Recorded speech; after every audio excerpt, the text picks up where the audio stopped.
Falta de atenção, sonolência, fraqueza, tontura, diminuição de apetite e pronto, normalmente já se estabelece relação com anemia. Todos esses sintomas podem estar associados à anemia, mas também podem estar associados a várias outras doenças e às vezes a doença nenhuma. Nem mesmo aquele tradicional olho no olho define diagnóstico preciso de anemia.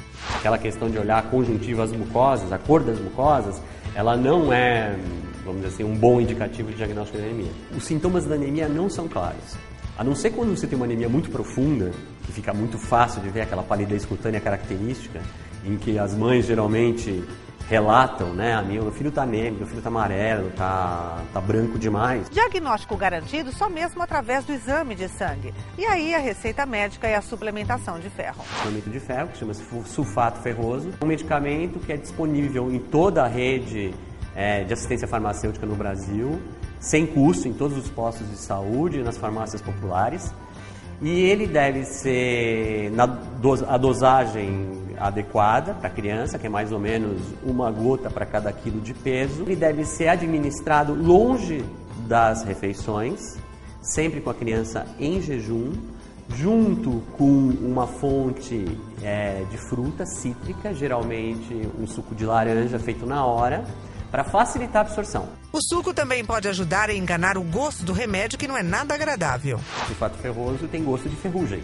Então as crianças não gostam. Exatamente esse é um dos problemas de aderência ao tratamento. O tratamento da anemia é um tratamento prolongado, um tratamento que dura em torno de 3 meses. É sempre bom lembrar que o consumo de medicamento fora do receitado pelo médico pode fazer o remédio se tornar veneno. Todas as vezes que se prescreve o sulfato ferroso e as mães têm o sulfato ferroso em casa, guardem sempre em armários para evitar acidentes. Porque se uma criança vira um vidro de sulfato ferroso na boca, corre o risco até de morrer. Em situações graves, a gente acaba lançando mão da transfusão, tratamento que resolve rapidamente, embora seja um procedimento de risco. Normalmente as mães também fazem parte do grupo de risco da anemia. As populações de maior risco são as crianças até os 5 anos de idade, com ênfase naquelas até os 2 anos de idade, as mulheres em idade reprodutiva e as gestantes. Em geral, as mulheres, por causa da menstruação, elas têm uma perda de sangue mensal.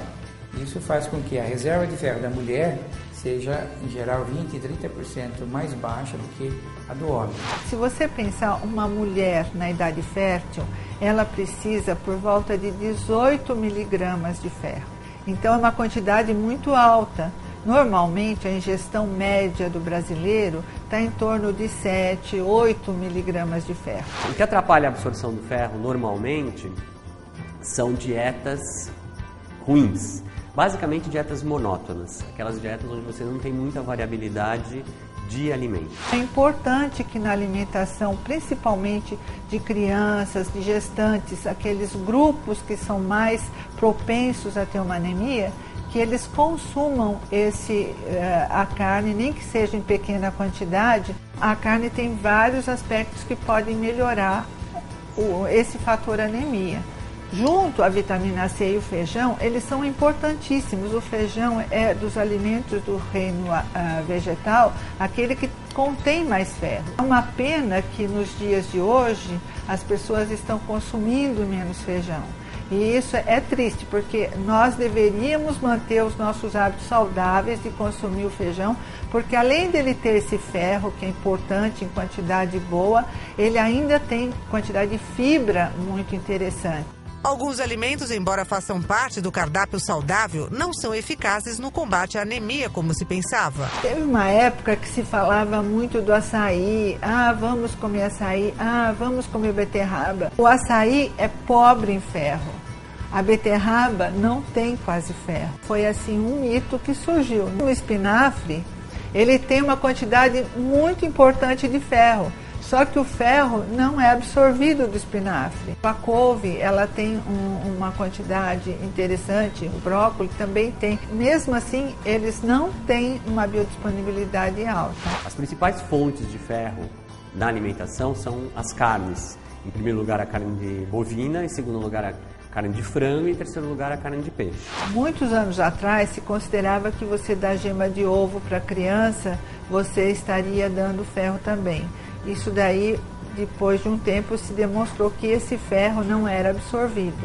Então, o ovo é uma fonte de nutrientes importante para a criança e deve ser utilizada, só que não como fonte de ferro. A criança que está anêmica, diagnosticada, faz o tratamento e se recupera, se ela continua com o mesmo estilo de vida e o mesmo estilo alimentar, ela vai voltar a ter anemia. Os adeptos do vegetarianismo vão precisar certamente de complementação de ferro para não ficarem anêmicos. Quando uma pessoa opta pelo vegetarianismo, ela deve estar consciente das prováveis deficiências. Por exemplo, ferro, vitamina B12, zinco. Se a pessoa só simplesmente tira as carnes da dieta, ovo, leite, e só consome produtos de origem vegetal, ela com certeza vai precisar de suplementos que contenham esses nutrientes. E aí, no caso, ela precisa de uma orientação nutricional. As pessoas que se submetem à cirurgia de redução de estômago também precisam de cuidados especiais para não desenvolverem anemia. Por quê? Nas cirurgias, em geral, nas técnicas utilizadas, se elimina o duodeno, que é a parte do intestino que absorve o ferro. Então, essa pessoa diminui muito a absorção de ferro. A anemia por deficiência de ferro no sangue é a mais comum. No entanto, há outros tipos e mais graves. Uma que é bastante frequente ainda na população brasileira, que atinge basicamente entre 0,3% e 1% da população brasileira, que é a anemia falciforme, principalmente na população negra. E essa anemia que é decorrente de um problema genético em que as hemácias, os glóbulos vermelhos, tomam uma forma de foice e deixam de transportar o oxigênio. Além disso, ela pode causar problemas como infecções generalizadas, pneumonia, problemas no baço e até acidente vascular cerebral. Outra coisa que é muito comum na doença falciforme são as crises de dor, principalmente em crianças. Então, nas mãos, nos pés, a questão de aumento de risco de infecção. Daí a necessidade de diagnóstico rápido para se fazer a prevenção. O uso da penicilina para quem tem anemia falciforme, isso protege e diminui muito o risco de infecção grave e até de morte, principalmente nos primeiros 5 anos de vida. O teste do pezinho nos recém-nascidos pode diagnosticar a anemia falciforme bem antes do aparecimento dos sintomas. Ela deve ser encaminhada a um serviço especializado, pediátrico, para que essa criança seja fortemente monitorada, para que todos os fatores de risco das complicações, dos sintomas e das complicações possam ser minimizados. Nem sempre isso é possível. É fundamental observar a anemia como um sinal de alerta em qualquer faixa etária. Quando tem presença de anemia na criança, ou na mulher, ou no adulto, alguma coisa está errada no organismo, ou por sintomas, fraqueza, cansaço, queda de cabelo, unha quebradiça, ou por um sinal, faz o hemograma e, por exemplo, tem hemoglobina mais baixa, isso faz o diagnóstico da anemia, mas isso não quer dizer o quê? Que nós temos que investigar o que levou à anemia.